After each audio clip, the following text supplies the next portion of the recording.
Okay, I know I look like a hot mess today, but I want to share with you my 2 favorite ways to make homemade fresh bread.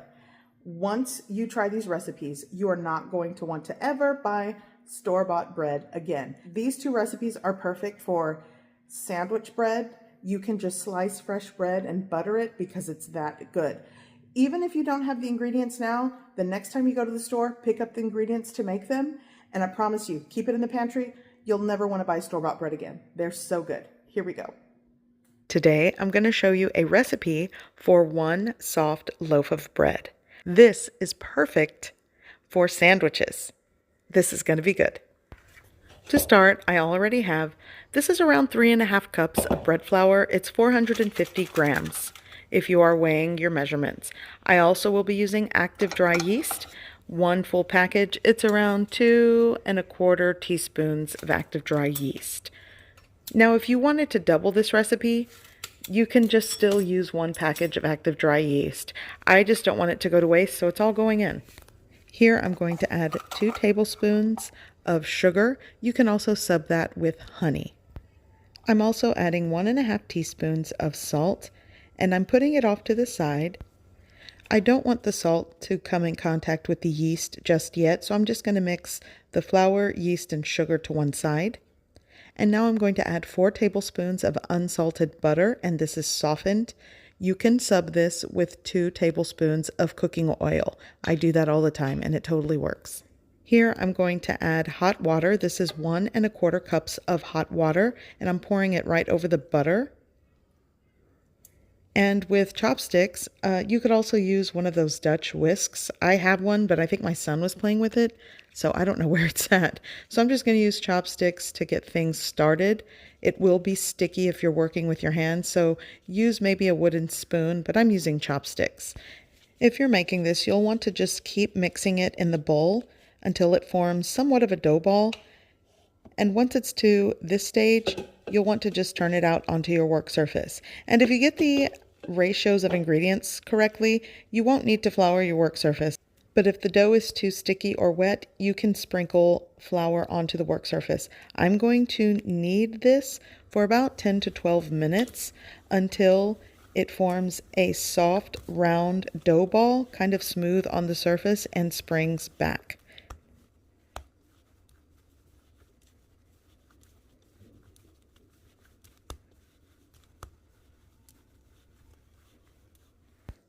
Okay, so I've been doing this for 10 minutes. My dough is ready to rest and proof. For the first proof, I'm placing it back into the bowl.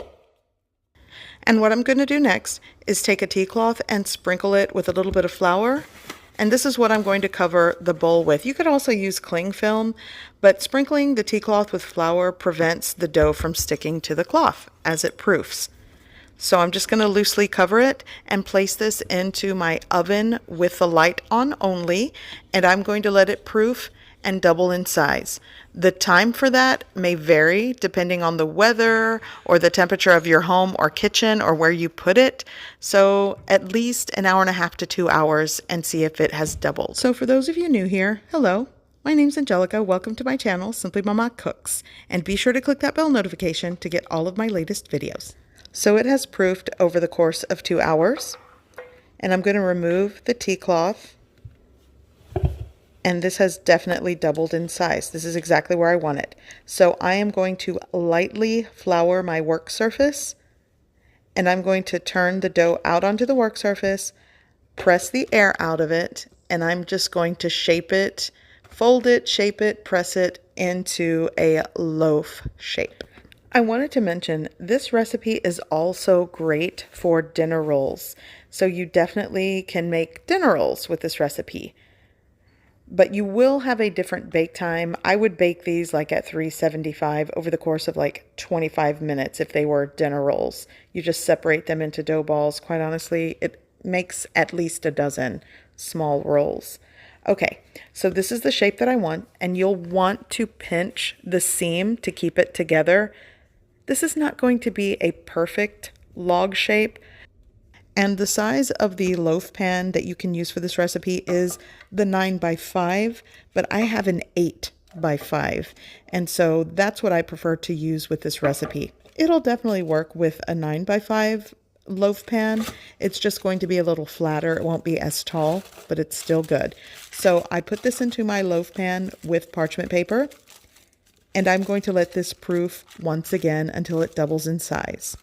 I'm going to cover with a tea cloth, and again, lightly dust it with a little bit of flour and just let it proof again. It'll take maybe another hour, or it could rise quicker. It just depends on the conditions and temperature of your kitchen. So I am going to preheat the oven to 425 degrees Fahrenheit. You'll want to bring up the temperature of your oven to 425 degrees Fahrenheit. So once my loaf has doubled, it's time to go into the oven. I'm going to carefully remove the cloth. It already smells and looks amazing, by the way. I love the way yeast dough smells. So good. So I'm going to carefully put this into my preheated oven. And I'm trying not to move it too much. I want it to stay fluffy and full of that air. So now I'm going to immediately drop the temp of the oven to 375 degrees Fahrenheit and bake for about 30 minutes. So the bread smells amazing. I'm going to take it out. It's been about 30 minutes. So I'm going to place this on a wire rack to cool. And while it's cooling, or before it starts to cool, I am going to spread melted butter over the top of the bread loaf. And this is probably going to be the hardest part, letting this cool after slathering it with softened butter. It smells amazing. Okay, so I'm going to carefully remove it from the pan. It's really easy to lift because I kind of have these parchment paper flaps to use. You can definitely leave it in the bread pan and let it cool there, but this is going to expedite that process because it smells amazing. And once it's completely cooled, you can slice into it. And like I said at the beginning of the video, it's perfect for sandwiches, or the way I like to serve it is with bread and butter, and it makes one perfect loaf. And you'll definitely want to use a sharp knife to slice into this. And again, letting it cool completely makes it a lot easier to get perfect slices. And you can cut them as thick or as thin as you prefer. Sometimes I even slice it thick for Texas toast. It all works. So I'm going to slather some softened butter and I'm going to give it a try. And it's really simple and easy to make. You can sub the sugar for honey and sub the butter in this recipe for cooking oil. It's very versatile. And be sure to check the description below and I will give you the list of ingredients so you can make this for yourself. Time to dig in. So my kitchen smells like a bakery and the texture of this bread is so soft and tender. And it's so easy to make and it's perfect for one loaf. And now let me show you how to make the perfect loaf of brown bread because I love it. Today I'm making the perfect loaf of soft brown bread. This is gonna be good. Okay, so for my ingredients, I am working with 2 types of flour. Here I have 2 cups of whole wheat flour, and I'm also working with 1.5 cups of bread flour, or you could use all purpose. Here I have 1 package of active dry yeast. I'm also using 2 tablespoons of cocoa powder unsweetened. Here I have molasses. I'll be using a 1/4 cup. I'm also going to be adding around 2 teaspoons of coffee. Actually, the typical recipe calls for espresso powder. I'm going with coffee. And I have a tablespoon of salt. Here I'll be adding some hot water and 2 tablespoons of unsalted butter. And I failed to mention I will also be adding 2 tablespoons of sugar. I just added it later and I realized I didn't film it. So go ahead and mix the flour and now add the cocoa powder. This is unsweetened cocoa powder.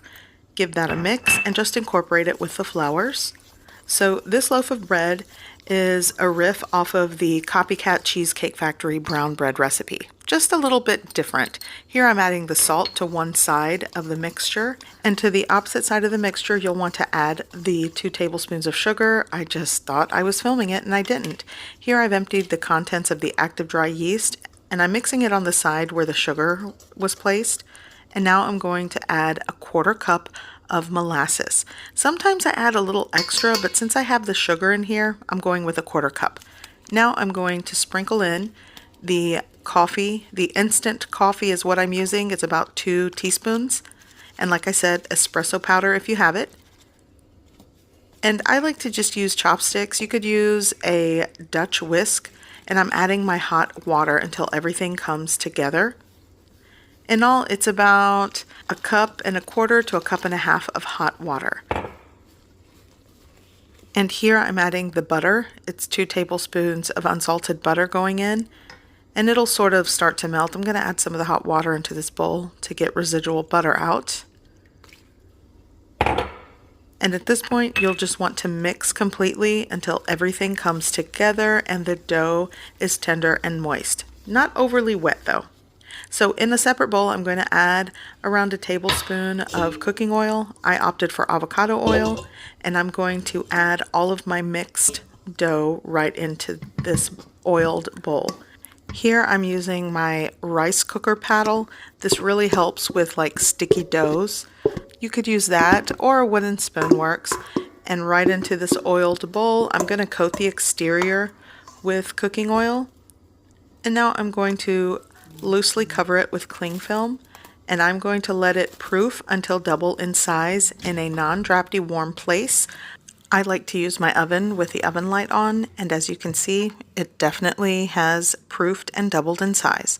So onto my counter here, and I'm going to remove the cling film, and then I'm just going to punch down the dough.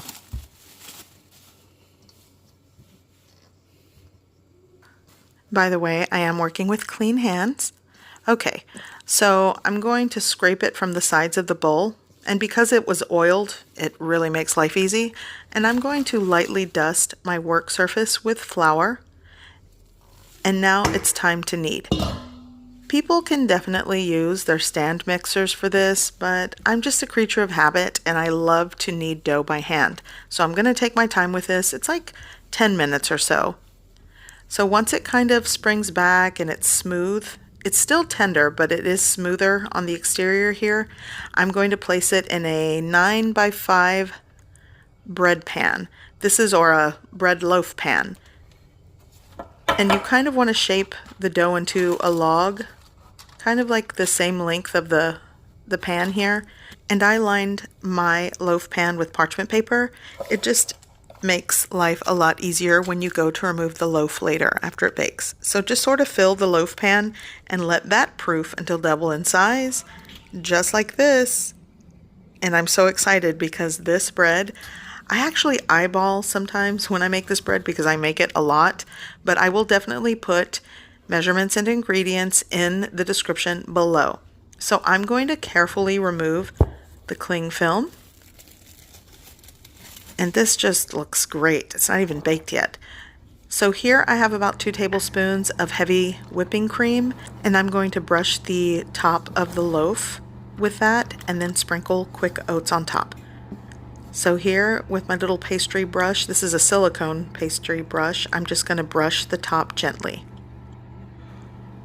By the way, this is a good time to preheat your oven. I'm going to be baking this loaf of bread at 375 degrees Fahrenheit for somewhere between 25 to 30 minutes until it's done.